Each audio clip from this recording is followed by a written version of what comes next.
you know, you want to remember that, you know, I do this for a living. So I fish with the absolute best equipment that I've tried and true believe in. And I mean, there's so many different rods and reels that Abu Garcia makes that are different price points, but they're all phenomenal. I mean, I've tested every one, but you know, this is high-end rod and reel stuff here. This is stuff that just came out of my boat. It's sitting out there in the driveway. This is a 7.6 Fantasista Premier. What is a must with buzz toting anymore is at least an 8-to-1 reel. Well, if you're going to get an 8-to-1, why not beef it up and get a 10-to-1? What I love about the Revo Rocket, 20 pounds of drag, 10-to-1 on each turn of the handle. I want to say we're 42 inches for one turn of the handle, almost 3 feet when you turn the handle one time. So what does that mean?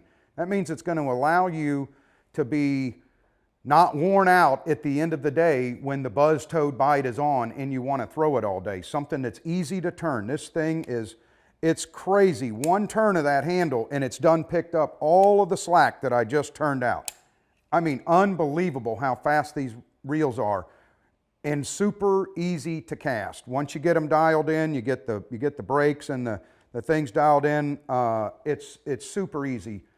The reason I like a 7.6 on the application we're going to talk about first, which is more of your power fishing the buzz toad. That's the way I grew up. That's kind of where I got the name Big Fish Bobby Lane. It was catching them on a buzz toad.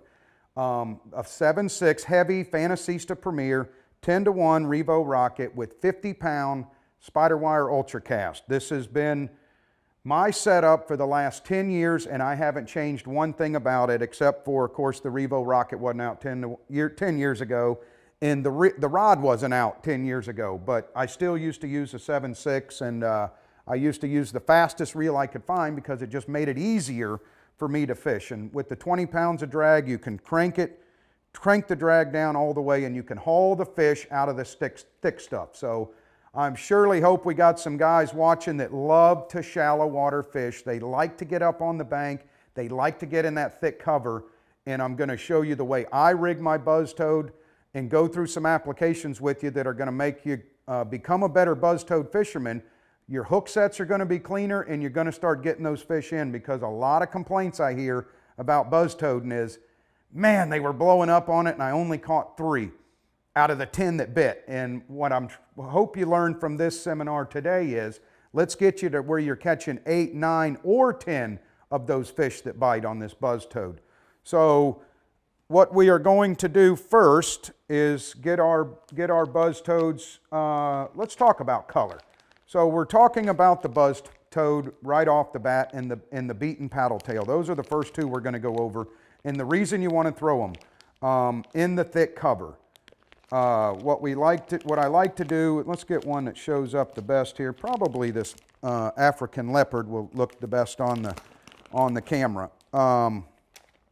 So we get our frog, and what I like about the way Berkley has packaged all these is they come out really nice and straight. There's no hang-ups in here at all. The way I like to fish the heavy cover buzz toad is I'll go in my Bass Mafia box here, terminal tackle that has all my hooks and weights in it.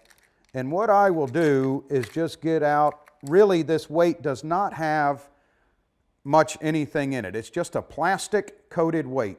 And what this is going to allow to do, once I get it on my 50-pound braid here,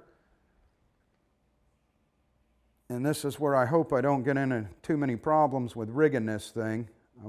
Hope I don't have to borrow a pair of glasses, because guys, I'm getting that age where I swear it's going in there, and I do this half the day until I get something rigged up. So we'll get there eventually though. Look at there, not too bad at all.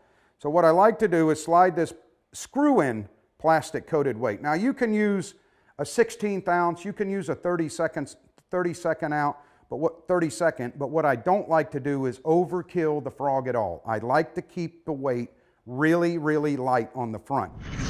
And the information Bass University provides isn't your basic run-of-the-mill fishing video. This is specific information from A to Z to help you learn, get to the water, and become a better angler quickly.